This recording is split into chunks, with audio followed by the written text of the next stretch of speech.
लेकिन मैं आपके तरीके इलाज का पूछ रही हूँ कि इसमें जो है कंप्लीट शिफा मिल सकती है। अल्हम्दुलिल्लाह अल्हम्दुलिल्लाह, क्योंकि देखिए असल वजह ये है कि हम जब परहेज़ को भी साथ लेके चलते हैं, इस वक्त जितने भी तरीका इलाज दुनिया में राइज हैं, जो मशहूर तरीका इलाज है, मेरी नज़र में उनके सबसे बड़ा एक नेगेटिव पॉइंट ये है कि वो परहेज़ को लेके नहीं चलते। परहेज क्या है कैंसर पेशेंट के लिए? कैंसर पेशेंट को चने की दाल बहुत नुकसान पहुंचाती है, या सोडे की रोटी बहुत नुकसान पहुंचाती है, बड़े का गोश्त शदीद नुकसान पहुंचाता है। और साथ साथ अगर वो सोडे की रोटी यानी जैसे तंदूर की रोटी तंदूर होती की है? रोटी, अच्छा। तो उसमें हम ये देख रहे होते हैं कि वो है किस तरह का कैंसर, क्योंकि ब्रेस्ट कैंसर है, आपको पता है कि लोगों के स्टमक के अंदर कैंसर की सिचुएशन होती है, माउथ कैविटी के अंदर कैंसर की, तो उस पर डिपेंड कर रहा होता है उस हिसाब से उस करते हैं। हिसाब से। सही। और ये तो कुछ लोग उस लेवल पे पहुंच जाते हैं जब उनको ऑपरेशन कह दिया जाता है, चाहे कोई भी कैंसर हो, उनको कहा जाता है कि जी आपके अब ये ऑपरेशन होगा। तो उस लेवल पर भी अगर कोई है तो वो आपके पास आ सकता है। तो क्या ऑपरेशन रुक जाता है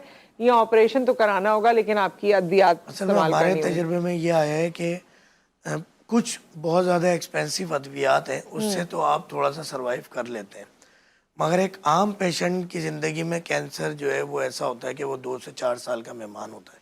तो वहाँ पे जब हम देखते हैं तो वहाँ पे रिज़ल्ट थोड़ा सा हमारी मेडिसिन के साथ वेरी फर्स्ट डे से आना शुरू होता है, मेडिसिन से उनकी जान छूटती है।